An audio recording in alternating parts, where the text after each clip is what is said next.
नमस्कार दोस्तों, आप देख रहे हैं डाक गली यूट्यूब चैनल। आज की कहानी में आगे बढ़ने से पहले खौफनाक और डरावनी कहानियाँ सुनने के लिए चैनल को अभी सब्सक्राइब करें। तो चलिए बढ़ते हैं आज की कहानी की ओर। ये बात साल 2011 जून की है और समय दोपहर के 1 बज रहे थे। बड़ी दोपहरी में भी मौसम काफ़ी अच्छा हो रखा था। खेतों के बीच में खड़े बड़े बिजली के टावर पर बैठा विशाल पूरे गांव की खूबसूरती को अपनी आंखों से निहार रहा था। विशाल बिजली विभाग का एक कर्मचारी था और वो अक्सर बिजली के टावर पर चढ़कर टावर की सफाई और मरम्मत करता रहता है। जमीन से 60 से 70 फीट ऊपर टावर पर काम करने से विशाल को डर तो बहुत लगता है, लेकिन इसके अलावा वो कर भी क्या सकता है। विशाल को उस टावर के ऊपर से एक अलग ही नज़ारा दिखाई दे रहा था। अब विशाल को काम करते हुए काफ़ी समय हो गया था और थोड़ी ही देर में उस टावर का काम खत्म होने वाला था। थोड़ी देर बाद विशाल अपना काम खत्म करके टावर के नीचे उतर आया। अब वक्त लंच का हो गया था। विशाल अपने घर से खाने का डिब्बा लेकर आया था, जो बैग में टावर के ही पास रखा था। विशाल ने जैसे ही डिब्बा निकालने के लिए हाथ अंदर डाला तो उसने देखा कि पूरा बैग इंसानी शरीर के टुकड़ों से भरा हुआ था।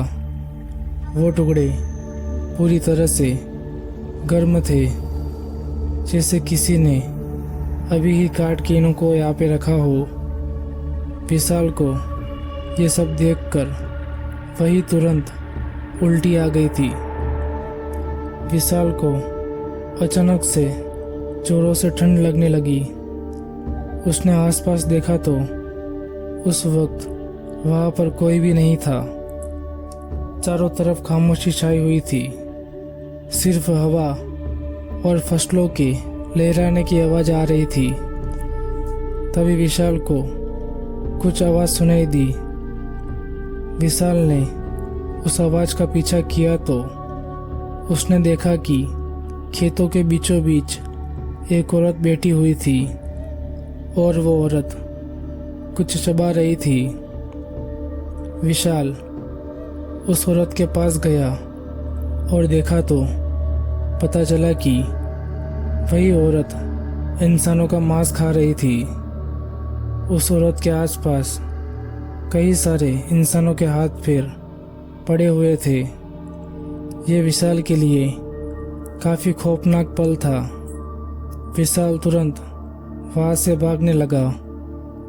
अब वो औरत विशाल के पीछे पड़ गई थी। जहाँ जहाँ विशाल भागता, वो औरत वहीं पर आकर विशाल के सामने प्रकट हो जाती थी। विशाल अपनी जान बचाने के लिए इधर उधर पागलों की तरह भाग रहा था। तभी विशाल की नज़र कुछ लोगों पर पड़ी, जो वही कुछ दूर पर एक पेड़ के नीचे बैठे हुए थे।